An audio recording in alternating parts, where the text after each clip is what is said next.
Halo, perkenalkan nama saya Maranda Oksana dengan NIM 21051140092. Di sini saya akan membuat sebuah materi pembelajaran mengenai literasi digital, di mana video tersebut menjadi pemenuhan tugas akhir dari mata kuliah literasi digital. Pada era pandemi saat ini, literasi digital menjadi sangat penting dan perlu kita pahami. Terlebih lagi, literasi digital tersebut menjadi media kegiatan belajar mengajar atau biasa kita sebut sekolah daring di saat ini. Lalu apa sih literasi digital itu? Mari kita bahas satu persatu. Literasi digital adalah pengetahuan dan kecakapan untuk menggunakan media digital, alat-alat komunikasi atau jaringan dalam menemukan, mengevaluasi, menggunakan, membuat informasi dan memanfaatkannya secara sehat, bijak, cerdas, cermat, tepat, dan patuh hukum dalam rangka membina komunikasi dan interaksi dalam kehidupan sehari-hari. Dikutip dari buku Peran Literasi Digital di Masa Pandemi tahun 2021 karya Devri Suherdi, literasi digital merupakan pengetahuan serta kecakapan penggunaan dalam memanfaatkan media digital seperti alat komunikasi, jaringan internet, dan lain-lain sebagainya. Lalu, kita akan membahas manfaat literasi digital. Dilansir dari manfaat literasi digital bagi masyarakat dan sektor pendidikan pada saat pandemi COVID-19 tahun 2020 karya Eti Sumiati dan Wina Joko, literasi digital telah membawa banyak manfaat bagi kehidupan masyarakat. Manfaat tersebut diantara manfaat yang pertama dapat menjadi kegiatan mencari dan memahami informasi dan dapat menambah wawasan individu. Kemudian meningkatkan kemampuan individu untuk lebih kritis dalam berpikir serta memahami informasi.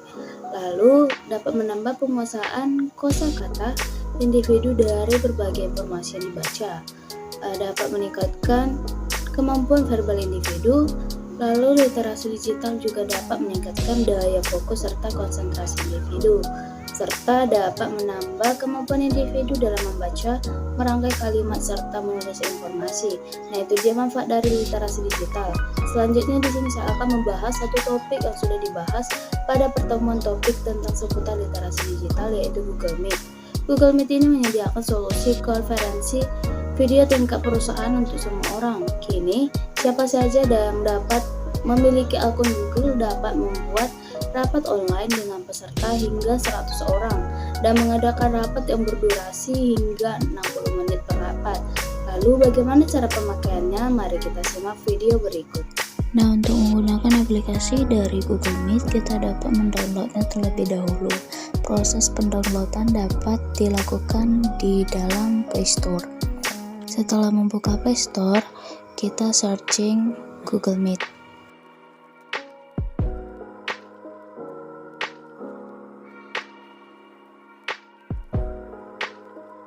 Setelah itu, klik tombol install. Lalu tunggu beberapa saat. Sembari menunggu proses pendownloadan, sebelum itu saya akan memberitahu apa saja yang akan menjadi kelebihan dan kekurangan dari Google Meet. Yang pertama, saya akan menjelaskan kelebihan dari Google Meet, yaitu yang pertama, Google Meet gratis untuk semua pengguna Google. Versi gratis mendukung hingga 100 peserta. Selain itu, batas waktu untuk pengguna gratis adalah 60 menit. Tidak seperti Zoom yang hanya membatasi versi gratisnya hanya dalam waktu 40 menit. Tentu saja, karena terintegrasi dengan layanan Google, pengguna dengan akun Google dapat dengan mudah menggunakan Google Meet. Yang kedua, keunggulan utama platform dalam Google Meet dibandingkan aplikasi pemesanan seperti Google Hangouts, Facebook Messenger, WhatsApp, Viber, dan Telegram adalah bahwa Google Meet menyertakan tools yang komprehensif dengan produktivitas dan interaktivitas. Misalnya fitur share screen memungkinkan pembicara mempresentasikan dokumen, spreadsheet, presentasi atau tab browser kepada peserta. Fitur lain termasuk polling untuk pengambilan keputusan real time, berbagi file dan gambar ataupun chat. Google Meet juga terintegrasi dengan Google Contacts atau Google Calendar untuk panggilan sekali klik atau partisipasi rapat.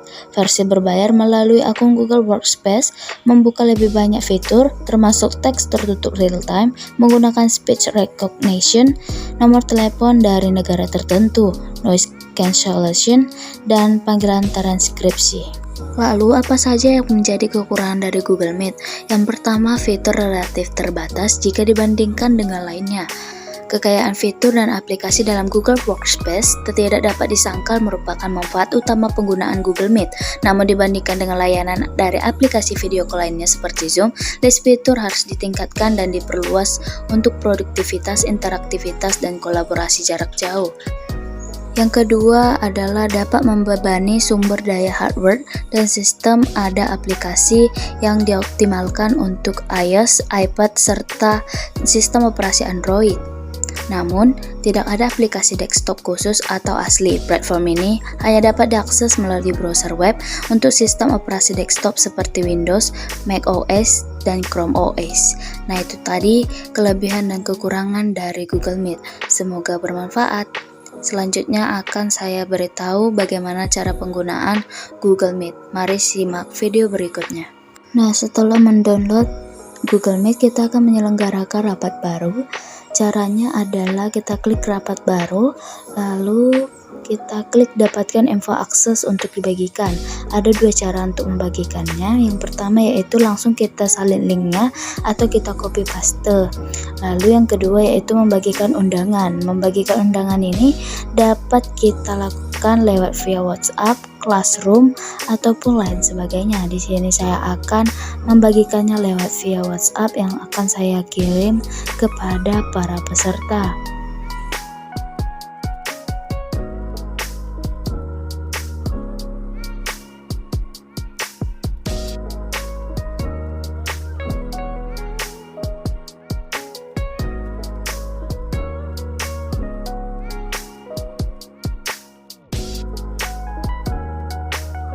Nah, untuk bergabung dalam Google Meet ada dua cara. Yang pertama, kita masuk ke Google Meet, lalu kita klik gabung ke rapat.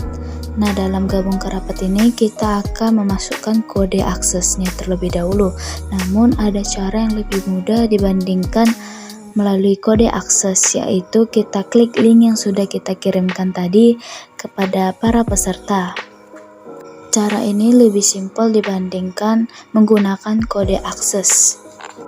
Langsung saja kita klik link yang sudah dikirimkan tadi, lalu kita masuk menggunakan email yang akan kita gunakan.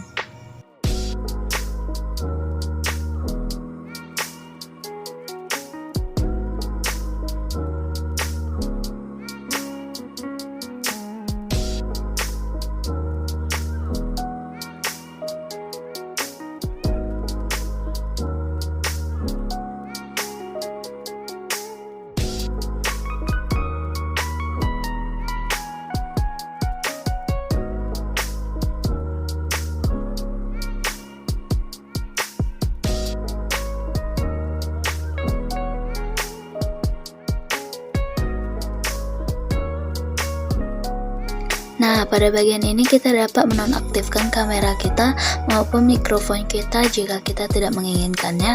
Namun kita dapat juga mengaktifkan kembali dengan cara mengklik ikon kamera jika kita menginginkannya, dan juga mengklik ikon mic untuk mengaktifkan mikrofonnya. Lalu kita klik bergabung untuk segera bergabung ke dalam rapat. Nah, setelah itu beginilah tampilan awal dari Google Meet.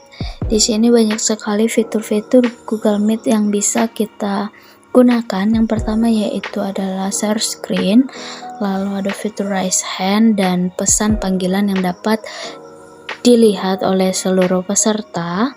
Caranya menggunakan fitur raise hand ini yaitu tinggal klik icon gambar tangan atau fitur raise hand itu, kemudian kita dapat menurunkan raise hand kita dengan mengklik kembali ikonnya, lalu kita akan menggunakan pesan dalam panggilan. Di sini saya akan mengetik sebuah pesan yang akan saya bagikan kepada para peserta lainnya. Nah, di sini saya akan mengirimkan sebuah pesan kepada para peserta untuk mematikan atau memute-kan mikrofonnya. Nah, saat saya akan mengirimkan pesan tersebut, maka otomatis para peserta lainnya dapat melihat pesan yang telah saya kirimkan. Begitu pula sebaliknya, jika ada para peserta yang lain mengirimkan suatu pesan, maka otomatis akan terlihat kepada kita semua. Nah, itu dia cara-cara bagaimana menyelenggarakan rapat, bagaimana cara bergabung ke dalam rapat, dan bagaimana mengaplikasikan fitur-fitur yang ada pada Google Meet. Sekian tutorial dari saya. Terima kasih.